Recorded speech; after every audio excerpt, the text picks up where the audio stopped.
Assalamualaikum warahmatullahi wabarakatuh.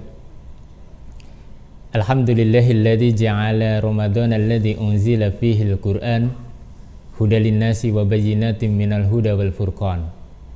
Asyhadu an la ilaha illallah wahdahu la syarika lah wa asyhadu anna Muhammadan abduhu wa rasuluhu la nabiyya ba'dah. Allahumma salli wa sallim wa barik ala Muhammad wa ala alihi wa ashabihi ajma'in. Amma ba'. Para pemirsa, sahabat BLC Creative Channel yang insya Allah senantiasa mendapatkan rahmat dari Allah Subhanahu wa Ta'ala. Alhamdulillah, pada kesempatan kali ini di hari yang ke-17 di bulan Ramadan 1443 Hijriah, kita kembali bisa bertemu di channel kita yang tercinta ini. Dan di kesempatan kali ini, di momentum yang sangat baik ini, yaitu momentum nuzulul Quran, marilah kita bersama merenung dan sedikit mengkaji kembali tentang apa itu fungsi dari Al-Quran dan bagaimana kita sebagai seorang Muslim harus bersikap terhadap Al-Quran. Sahabat sekalian, Al-Quran secara bahasa bisa diartikan dengan bacaan, atau mungkin dalam pengertian Profesor Dr. Karim Amruwah atau Buya Hamka, beliau katakan bahwa secara bahasa arti Al-Quran itu lebih dekat kepada sesuatu yang dibaca. Itu arti secara bahasa. Kemudian ada arti secara istilah. Apa arti Al-Quran secara istilah? Arti Al-Quran secara istilah, sebagaimana yang banyak dikemukakan oleh para ulama ulumul Quran, itu adalah kalamullah al-mu'jiz al-munazzalu ala qalbi Muhammadin sallallahu alaihi wasallam. Kalam Allah yang menjadi mukjizat, yang diturunkan ke dalam qalbu, ke dalam hati Rasulullah Muhammad sallallahu alaihi wasallam. Jadi itulah secara istilah arti Al-Quran. Kemudian ada yang menambahkan lagi bahwa di antara arti Al-Quran secara istilah itu adalah ketika siapa yang membacanya maka dia dihitung sebagai ibadah.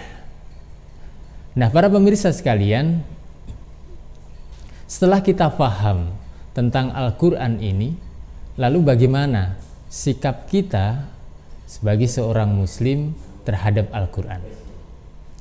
Ada beberapa hal yang harus kita lakukan bersama dalam posisi kita sebagai seorang Muslim di dalam kita mensikapi Al-Quran sebagai kitab suci pedoman kita ini. Yang pertama, sahabat sekalian, kita harus mengimani Al-Quran. Jadi ini yang pertama, al-iman. Kita harus mengimani Al-Quran. Artinya apa? Artinya secara totalitas kita harus percaya, kita harus yakin bahwa Al-Quran itu adalah merupakan firman, merupakan wahyu yang diturunkan oleh Allah Subhanahu wa Ta'ala. Jadi ini yang pertama, kita harus yakin, kita harus percaya secara totalitas bahwa Al-Quran itu secara penuh semua isinya adalah kalam firman Allah Subhanahu wa Ta'ala. Tidak ada sedikit pun campur tangan manusia di dalamnya. Tidak ada sedikit pun campur tangan Rasulullah Muhammad SAW secara khusus di dalam Al-Quran ini. Ini harus menjadi keyakinan kita bersama.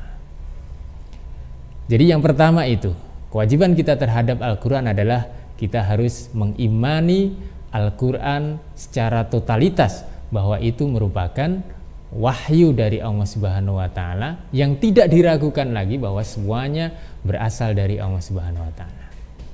Kemudian yang kedua, sikap kita terhadap Al-Quran adalah at-tilawah. Kita harus mau membacanya. Jadi ini yang harus kita lakukan terhadap Al-Quran. Kita mesti mau untuk membacanya. Membaca di sini tentu membaca dengan baik, dengan benar. Kalau kita belum bisa baik dengan benar, kita harus usahakan bagaimana kita bisa membaca Al-Quran itu dengan baik dan juga dengan benar. Bagaimana membaca Al-Quran dengan baik dan dengan benar itu? Ya tentu adalah bagaimana kita membaca Al-Quran sesuai dengan kaidah-kaidah ilmu Al-Quran, kaidah-kaidah qiraah, kaidah-kaidah tentang bacaan Al-Quran. Misalnya kita harus tepat di dalam makhrajnya, kita harus tepat di dalam tajwidnya. Nah, ini adalah upaya kita untuk tilawatil Quran, upaya kita untuk membaca Al-Quran. Dan ini harus kita upayakan dan harus kita usahakan terus. Jangan sampai sebagai seorang mukmin kita jauh dari Al-Quran, minimal dengan membacanya. Kalau membaca saja kita sudah malas, bagaimana kemudian dengan yang lainnya? Tahapan-tahapan berikutnya tidak mungkin kita akan bisa melakukannya. Maka yang kedua ini harus menjadi perhatian kita, sahabat sekalian. Pastikan bahwa tidak ada satu hari pun terlewat kecuali kita membaca Al-Quran. Kemudian yang ketiga, sikap kita terhadap Al-Quran itu adalah dengan cara kita menghafalnya. Menghafal ini juga penting untuk kita lakukan, karena dengan menghafal kita turut andil dan turut serta di dalam menjaga Al-Quran. Dan menghafal Al-Quran ini perlu untuk kita lakukan karena ibadah sholat yang kita lakukan itu membutuhkan hafalan Quran kita. Dan mungkin di dalam aktivitas kita yang lain, misalnya aktivitas kita berdakwah dan seterusnya, kita pun juga perlu hafalan Al-Quran. Maka di samping kita harus membacanya, kita pun juga harus mau untuk menghafalnya. Ini yang selanjutnya. Kemudian seterusnya adalah setelah kita mengimani, kemudian membaca, kemudian menghafalnya, yang seterusnya yang ini juga penting bagi kita adalah bagaimana kita memahaminya. Jadi al-fahmu, kita memahami Al-Quran. Maksudnya adalah kita mencoba untuk mengerti apa sebenarnya kandungan Al-Quran itu. Kita upayakan untuk bagaimana kita mengetahui apa makna dari firman-firman Allah Subhanahu wa Ta'ala tersebut. Maka disinilah perlunya kita untuk belajar memahami Al-Quran.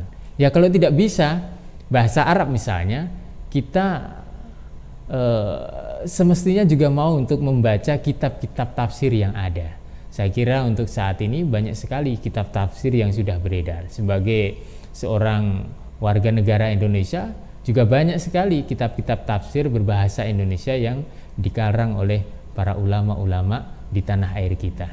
Nah, kemudian yang selanjutnya, setelah kita memahami Al-Quran, tahapan kita berikutnya, para sahabat sekalian, adalah bagaimana kita mengamalkan isi kandungan Al-Quran. Jadi tahapan selanjutnya itu adalah al-a'mal, bagaimana kita mengamalkan apa kandungan Al-Quran itu. Kita amalkan Al-Quran di dalam kehidupan kita sehari-hari. Kita jadikan Al-Quran itu sebagai jalan hidup kita. Kita jadikan sebagai pedoman kita dalam melakukan aktivitas-aktivitas kehidupan.